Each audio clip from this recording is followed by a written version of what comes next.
Fellow diaspora, history has shown that when citizens donate to political parties and candidates, they have a better chance of getting very good leaders.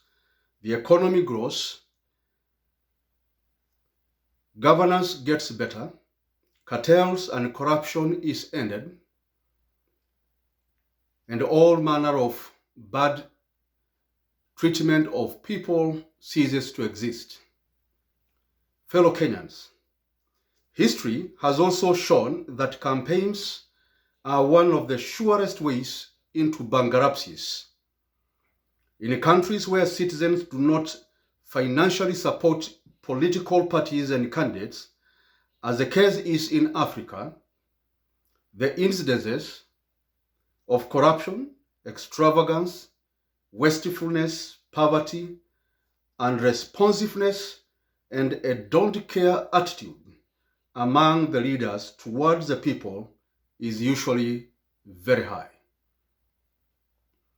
Why is this the case? First, corruption is very high because leaders must recover the colossal amounts of money they incurred in the campaign. And they have to recover 3 to 4 times. First, they recover the money they spent, including the handouts, which is usually 60% of the campaign expenses in Kenya in particular. They also have to get money upfront for the next campaign. And third, they want to get their profits. And they don't care about development because first, they were not elected on the basis of development or any plan for development of a country, but on the basis of how much one gave out as handouts to how many people. Thus, whoever gave more handouts to many people, the more they were likely to get elected. Hence, you have to steal a lot more from taxes to raise cash for handouts in the next election. Third, the citizens demand for handouts. So why care now when you got the chance to steal from them left and right as they did to you? It's usually tit for tat. So during the campaign, the voter are busy asking and waiting for handouts. The leaders pretend that they are going to give them all these.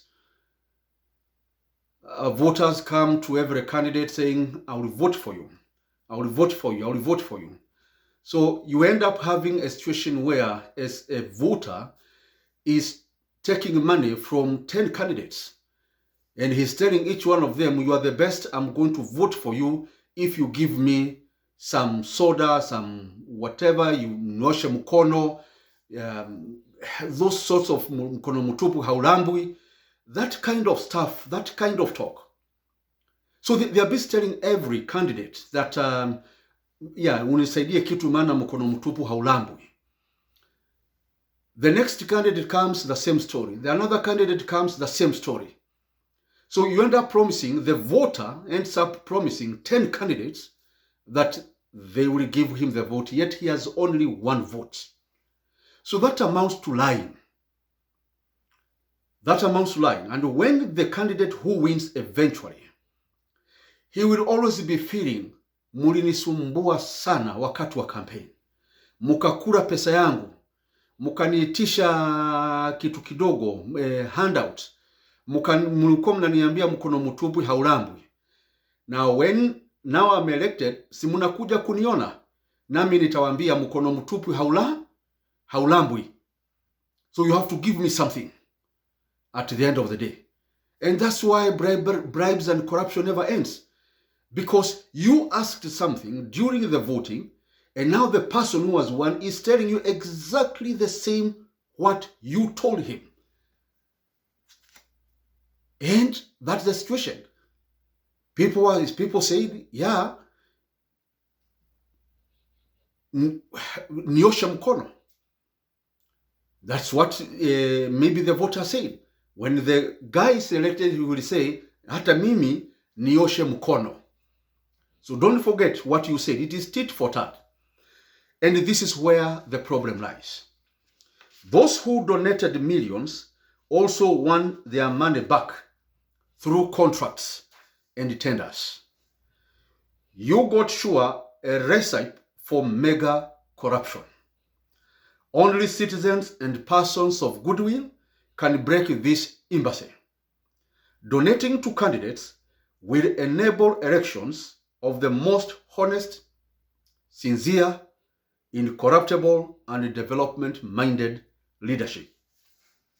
And this is why I'm requesting that you support us, you help us with $20, $5. It will help. Go to GoFundMe website and type there, make Dr. Joseph Mburu President of Kenya. Make Dr. Joseph Mburu President of Kenya. Donate $5, $20, $30. And if we can come together, 100,000 of us, we just donate $50 or $100, my campaign is funded. If 20,000 of us come together and they donate $1,000, that campaign is funded. Fellow diaspora, support me in this effort. The fourth reason why donations are critical is the campaign expenses recoupment or recovery. The problem of recoupment impossibilities. How do you recover campaign expenses? Because those who are elected are not angels. They are not Mother Teresa's.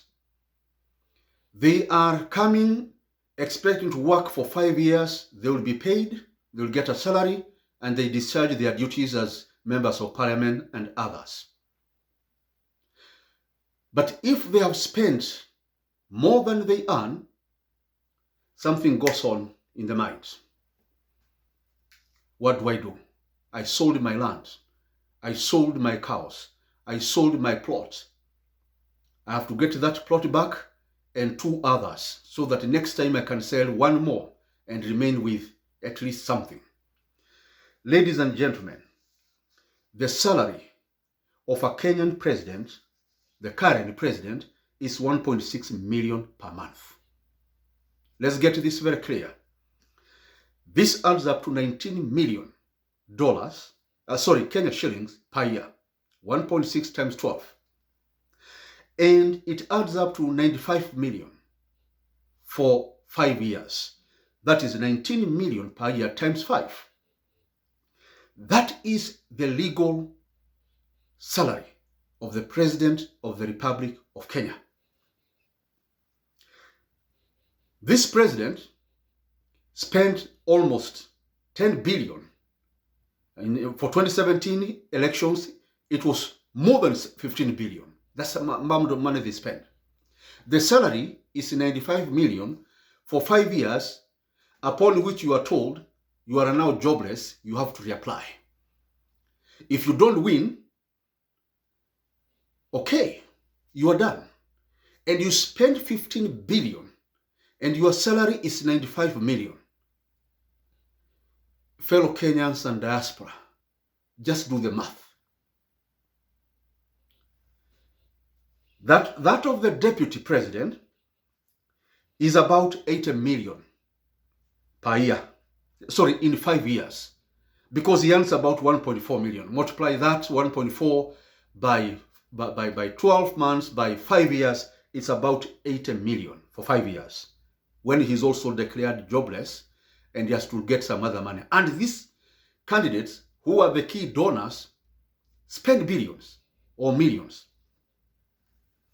If the campaign cost each party and presidential candidate 20 billion, as it will be in 2022, how can the president and his team recover this 20 billion in 5 years? That is in 5 years of their first term. Hence, with no donations and the salaries cannot recover the cash spent in campaign, the only way left is for the leaders to engage in massive grand-scale corruption and unprecedented looting of public funds. And that's what we have been seeing in Kenya. This is why grand corruption in Kenya will never end. However much we shout on top of our voices, however much we shout on top of hills and rooftops, as long as this mechanism remains of funding parties and candidates, corruption will never end.